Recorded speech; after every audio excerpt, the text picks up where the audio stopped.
Olá pessoal, tudo bem com vocês? Bem, hoje mais uma vez eu estou aqui com o meu assistente especial João Pedro, que vai fazer uma breve participação no vídeo de hoje, falando do tema principal do nosso vídeo, que é... Qual o tema, pai? Musculação e deficiência intelectual. Isso, musculação e deficiência intelectual. Então tenho basicamente dois avisos para te dar antes de eu começar aqui a falar sobre esse tema, né? O primeiro é que provavelmente eu vou falar mais do que geralmente eu falo nos vídeos, porque eu preciso falar algumas coisas relacionadas à deficiência intelectual para que vocês compreendam algumas questões relacionadas a isso. E depois eu vou começar a fazer a relação entre a musculação com a deficiência intelectual, mostrando os principais benefícios que as pessoas com deficiência intelectual obtêm a partir da prática da musculação. O segundo é que, se você não se interessa por esse tema, se ele não te atrai, não tem problema, vai ver outra coisa na rede social, porque eu sei que a maioria das pessoas que assistem vídeos relacionados a exercício, elas se interessam mais por emagrecimento, por ganho de massa muscular, mas é porque na minha cabeça o exercício físico ele deve ser para todo mundo, especificamente a musculação. A musculação ela deve ser para todo mundo e os principais efeitos da musculação não dizem respeito apenas a emagrecimento e ganho de massa muscular, mas a uma série de parâmetros de saúde que são modificados pela prática da musculação. E todas as pessoas devem fazer musculação.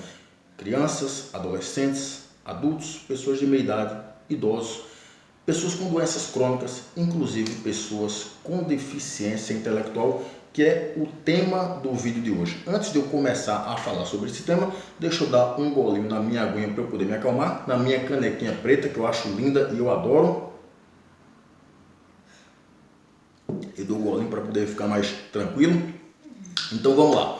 Vamos começar a falar algumas coisas, algumas questões relacionadas à deficiência intelectual. O primeiro ponto é que a deficiência intelectual ela se caracteriza por um déficit cognitivo, ou seja, você tem uma série de dificuldades relacionadas à cognição. Então, pessoas com deficiência cognitiva elas têm dificuldades no autocuidado, ou seja, tem uma certa dificuldade em fazer tarefas como, por exemplo, tomar banho, escovar os dentes, dentre outras tarefas relacionadas ao autocuidado, questões relacionadas à segurança, então elas não conseguem muito bem discernir ali entre situações perigosas de situações não perigosas, elas muitas vezes têm dificuldade de socialização, de raciocínio, compreensão das coisas e de comunicação, ou seja, elas apresentam um déficit cognitivo que geralmente é diagnosticado antes dos 18 anos de idade, que pode variar em diferentes estágios. Então você tem aí o déficit cognitivo leve, moderado, severo e profundo. Então, dependendo desse estágio, esse déficit cognitivo ele pode ser mais brando ou mais severo e até profundo. Então, muito bem, o problema é que pessoas com deficiência intelectual têm um alto comportamento sedentário, ou seja, elas passam muitas horas do seu dia na posição sentada, deitada ou reclinada, gastando muito poucas calorias. E quais são as principais consequências do comportamento sedentário para pessoas com deficiência intelectual? As mesmas consequências para pessoas sem deficiência intelectual. Ou seja, você tem ali um aumento das chances de ter doenças crônicas como hipertensão, diabetes do tipo 2, obesidade, síndrome metabólica. Síndrome metabólica é quando você tem ao mesmo tempo obesidade, que pode ser só obesidade abdominal, dislipidemia, que a maioria das pessoas conhecem por colesterol alto, resistência à insulina, que pode evoluir para um quadro de diabetes do tipo 2 e hipertensão. Tudo ao mesmo tempo. E essas doenças crônicas aumentam as chances dessas pessoas morrerem precocemente. Além disso, além dessa chance maior de ter doenças crônicas, é muito típico de pessoas com deficiência intelectual ter um envelhecimento prematuro. E esse envelhecimento prematuro causa perda de massa muscular, o que compromete a capacidade funcional, ou seja, essas pessoas num determinado estágio da sua vida, começa a ter dificuldade em realizar atividades da vida diária com bom desempenho, tem perda da mobilidade e comprometimento da saúde. Portanto, fazer exercício físico é uma necessidade para pessoas portadoras de deficiência intelectual.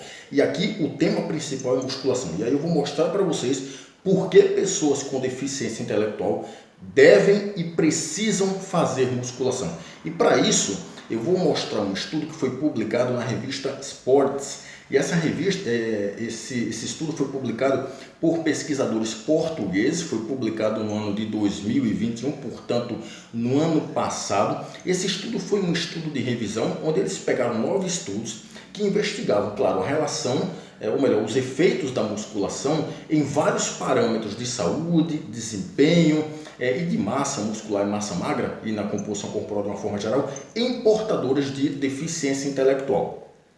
E aí esses 9 estudos tinham um determinado padrão. Por exemplo, esses 9 estudos geralmente utilizavam intervenções que duravam uma média ali de 12 semanas, o que dá aproximadamente 3 meses de intervenção. A intervenção durava 3 vezes por semana, né? Ou seja, era realizada 3 vezes por semana, durava ali 45 a 60 minutos de duração, 6 a 7 exercícios para os principais grupos musculares, 2 a 3 séries de 6 a 8 repetições. Esses eram geralmente os protocolos de treinamento que foram aplicados nesses 9 estudos. E uma observação aqui: todos esses 9 estudos não utilizaram halteres em seus protocolos de treinamento para esses portadores de deficiência intelectual.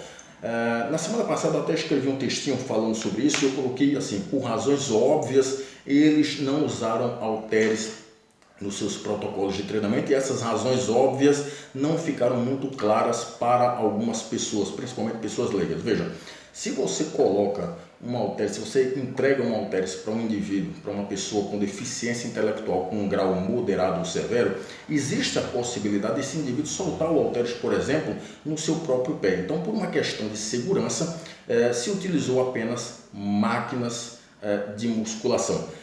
Pode ser que esse indivíduo não soltasse o halteres no próprio pé ou se machucasse de alguma outra forma? Pode, mas também existe essa possibilidade de acidente. Então, por uma questão de segurança, os pesquisadores optaram por não utilizar halteres, apenas máquinas de musculação. E os efeitos foram impressionantes.